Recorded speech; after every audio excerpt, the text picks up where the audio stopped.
Recently, a channel by the name of LegacyKillaHD got my attention to look at this piece of shit. His name is Sernandoe, and he's a YouTuber that makes primarily Grand Theft Auto videos. He is sitting at just short of 3 million subscribers, and he is the embodiment of everything I hate about YouTube. His content can be best described as the BuzzFeed of the GTA 5 world. Everything on this channel is specifically designed to get people to click on his videos. Thumbnails are very bright and often straight up misleading. Many are overly sexual, and a huge majority of them have the stupid arrows pointing to supposed points of interest. A quick life tip: if a video on YouTube has a bright colored arrow anywhere in the thumbnail, it's clickbait. The most immediately apparent thing when you look at his channel is how he does his absolute best to maximize the shit out of his revenue. YouTube, for whatever fucking reason, has made it hugely more profitable for videos to be 10 minutes or longer, and the last video that he uploaded that was less than 10 minutes was all the way back in September of 2016. It was honestly baffling how someone has been able to consistently make 10-minute videos so frequently without running out of ideas.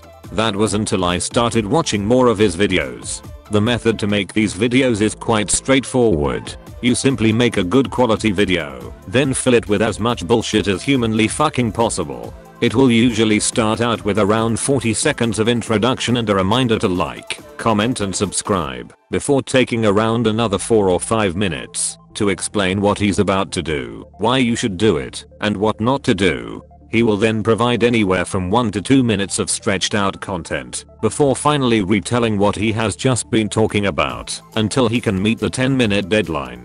But this isn't even close to the shittiest thing this McLovin looking motherfucker does. His videos, as one might imagine, don't always perform well, especially when looking at his comparatively mammoth amount of subscribers. Sernandoe is also one of the people who simply lie to their audience for the easy advertising revenue.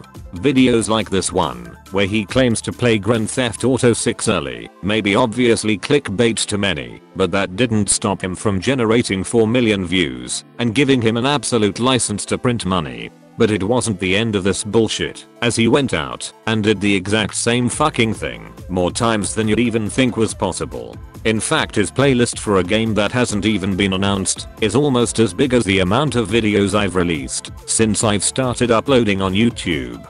It would be easy to hate Sernandoe, as he is absolutely a piece of shit, but as I said at the start of the video, he is simply personifying everything I hate about YouTube. Every single one of his top videos are either extremely sexual or full of clickbait, not to mention all being much longer than they need to be. But Sernandoe is just a product of the system that YouTube has created. If it didn't generate huge amounts of revenue, then he wouldn't do it. It's genuinely sad to see many creators that often spend hundreds of hours to make unique and professional videos earn unquestionably less than people who simply lie to their audience. The few great channels that often need the help of freelance animators, writers, or researchers, and that might release a video less than once a month, often don't get rewarded anywhere near as much as someone breaking YouTube guidelines. In fact, many of the people that spend so much time on these ambitious and professional projects are often demonetized without warning or even explanation, usually forcing them to turn to their fan base for help. As much as it's uplifting that their viewers are so ready to support these creative people, I find it severely fucked up that YouTube has forced so many of them to rely on the generosity of individuals as opposed to the marketing budgets of large companies. YouTube created this, and all we can hope for is that the system can be changed to stop incentivizing low-quality clickbait and start truly rewarding talented creators who have invested so much time and money into this platform.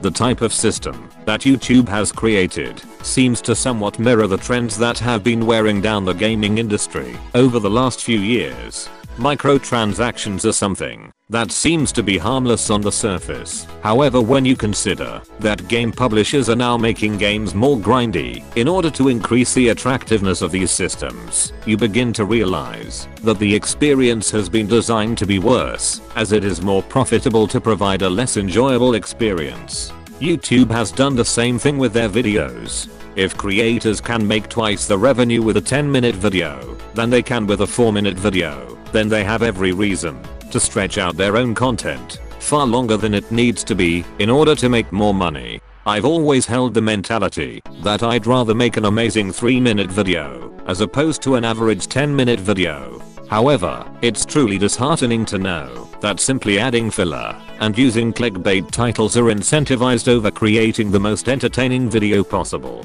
It would be like Hollywood directors getting paid on how long their movies are as opposed to if they're actually any good. It's an insane system, and I can only hope it can be changed to incentivize creators to make the best content they can, as opposed to the most profitable. What I fail to understand is the reasoning behind YouTube's policies. Why are 10-minute videos valued so much more than shorter creations? Why aren't creators being notified when their videos have been demonetized? Why can't YouTube give creators a specific explanation as to why they have been taken down? Why are some videos flagged immediately before they are released and others flagged when they have been viewed 40,000 times? Why is this shit still happening when it's been a problem for over half a year? And why the fuck does YouTube still take 40% of the revenue when they are owned by a company that only hires the smartest people on earth and still can't sort this shit out? I have personally gotten 95% of my videos remonetized after I requested a manual review, meaning that just from my admittedly small sample size, the automated system that YouTube is using has an accuracy of just 5%. When a company this large has accuracy lower than a bronze Hanzo main, then it's clear that they need to sort their shit out. As for Sernandoe, I wanted to help him improve his content, which is why I created a video that will indisputably increase his entertainment value, as well as making his videos a more digestible length. But until next time, have fun and embrace the bullshit.